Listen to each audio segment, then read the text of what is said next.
Yes, ma'am. Thank you very much. I represent a very historic farm family, and we've lived in this area for generations. We feed America, we feed the world.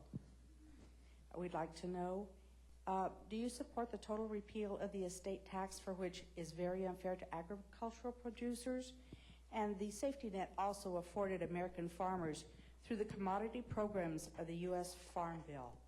Thank you so much. Thank you. Thank you for your question, and thank you for your historic tradition in supplying so much of the needs of America and the state of New Mexico. I believe that the estate tax is an onerous and confiscatory tax. Everything you've worked for all your life can be taken literally away from you by the federal government. And I think the word death tax is probably a better description. And as you know, right now, those reductions are about, those tax breaks are about to expire along with others in 2010.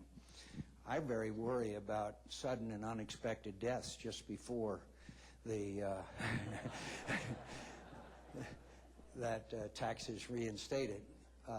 But seriously, I support a proposal that my friend John Kyle, my fellow senator from the state of Arizona, has proposed, and that's basically fundamentally anything up to $10 million in a state is tax exempt, and then anything above that is taxed at the rate of 15%. That would take care of about 99% of the families, the farm families, the small business people, and others in America. Now, I've also got to now give you some straight talk. I opposed the Farm Bill. Senator Obama supported it. I don't think in these difficult times, and we haven't even gotten to the housing crisis, we haven't even gotten to the fact that Americans are sitting around the kitchen table tonight figuring out how they're going to stay in their homes, how they're discussing some 400,000 since December who've lost their jobs.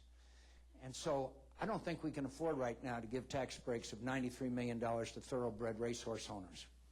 I don't think we can afford to give $15 million to asparagus growers. I certainly don't think we should be subsidizing ethanol, which has distorted the market and increased the cost of your products to the American consumer.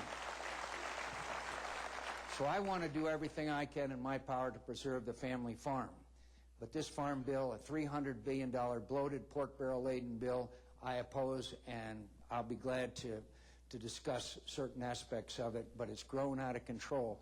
And maybe you could make an argument, although I never accepted it because I opposed previous farm bills, but today, my friends, they're Americans that are hurting, and they're hurting badly.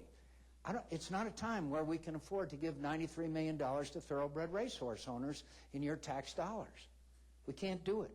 So my answer to you is, I will do everything I can to support the family farm. And the other thing that I'll do is I'll open every market in the world to your goods and products. I'll open them all up because you can compete with anybody in the world. And that's why I believe in free trade. And I believe in free trade as a place where our agricultural products, by the way, our largest South American importer of American agricultural products is Colombia. Colombia, the same country under President Uribe that just freed those hostages, including 3 Americans. The Speaker of the House will not allow a vote on a Colombia free trade agreement.